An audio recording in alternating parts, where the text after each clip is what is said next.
YS Rajasekhara Reddy చంద్రబాబుల మధ్య వైరం గురించి ప్రత్యేకంగా చెప్పనవసరం లేదు. అంతకుముందు స్నేహితులుగా కొనసాగిన వీరు రాజకీయ ప్రత్యర్థులుగా మారిపోయారు. హోరాహోరీగా తలపడ్డారు. రాజశేఖర రెడ్డి మరణం వరకు ఇది కొనసాగింది. శాసనసభ బయట ఇద్దరి నేతల మధ్య మాటల యుద్ధం ఓ రేంజ్ లో ఉండేది. అయితే ఆరోగ్యకరమైన వాతావరణం ఉండేది. ఒకే వేదిక పైకి వచ్చేటప్పుడు ఆ స్నేహం కొనసాగేది. అయితే జగన్ ఎంట్రీ తర్వాత సీన్ మారింది. తన జైలు జీవితానికి చంద్రబాబు కారణం కావడంతో ఆయన ఓడించేందుకు జగన్ సాయశక్తులా శ్రమించారు.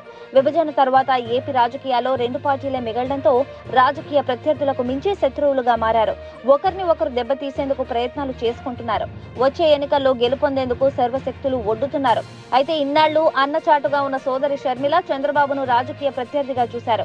బాయ్ బాయ్ బాబు అంటూ గత ఎన్నికల్లో ఆయన ఓటమికి గట్టి ప్రచారం చేశారు.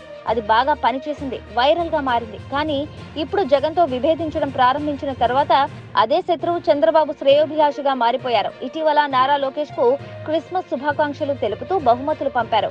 ఇప్పుడు ఏకంగా చంద్రబాబును కలిసేందుకు ప్రయత్నిస్తున్నారు. షర్మిల కాంగ్రెస్ పార్టీలో చేరిన సంగతి తెలిసిందే. ఆమెకు ఏపీ పగ్గాలు అప్పగిస్తారని ప్రచారం జరుగుతోంది.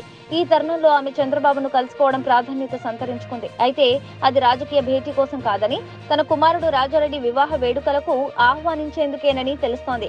ఈ రోజు షర్మిల స్వయంగా వెళ్లి చంద్రబాబు, ఆయన సతీమణి భువనేశ్వరి, కుమారుడు లోకేష్ ను ఆహ్వానించనున్నట్లు సమాచారం.